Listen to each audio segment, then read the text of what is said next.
Usai terlibat aksi kejar-kejaran dengan polisi yang akan menangkapnya, tersangka curanmor ini akhirnya menyerah setelah polisi menabrak sepeda motornya karena berupaya melarikan diri di Desa Jatimulyo, Kabupaten Lampung Selatan. Tanpa perlawanan, tersangka kemudian digelandang ke Mapolsek Kedaton guna dilakukan pemeriksaan lebih lanjut.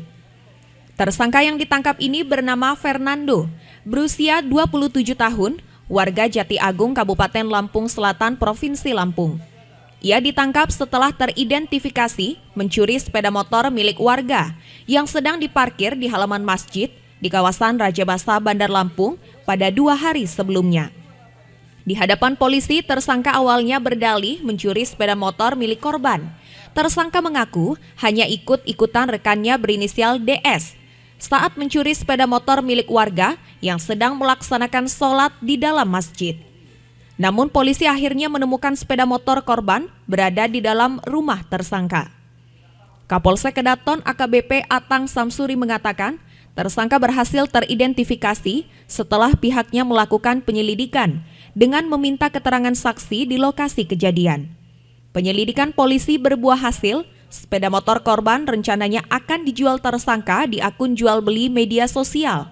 Bahkan agar tidak dikenali serta menghindari kejaran polisi, sepeda motor korban sudah diubah sebagian warnanya oleh tersangka. Alhamdulillah, sekali lagi ucapkan syukur kepada Allah SWT, di mana Polsek Kedaton telah kembali mengungkap kasus pencurian kendaraan bermotor yang terjadi pada tanggal 29 September 22 kemarin. Itu jam 18, tepatnya di parkiran masjid. Modus para pelaku ini seperti apa? Jadi modus para pelaku ini ya kebanyakan orang ini sasarannya bukan rumah kosong lagi, ke masjid. Masjid, orang lagi sholat, dia dengan kesempatan itu dia mengambil motor. Namun anggota Opsnal kita melakukan lidik dan ternyata membuahkan hasil.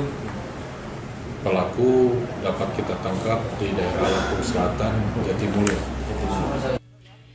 Selain berhasil menangkap tersangka, polisi menyita barang bukti, sepeda motor korban yang belum sempat dijual, serta sepeda motor milik tersangka yang digunakan saat beraksi. Polisi masih mengembangkan kasus ini dengan memburu rekan tersangka berinisial DS yang terlibat dalam aksi pencurian tersebut. Untuk mempertanggungjawabkan perbuatannya itu, tersangka kini mendekam di ruang tahanan Mapolsek Kedaton, Bandar Lampung.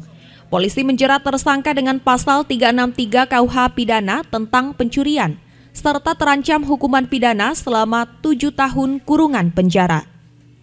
Randy Mahardika melaporkan.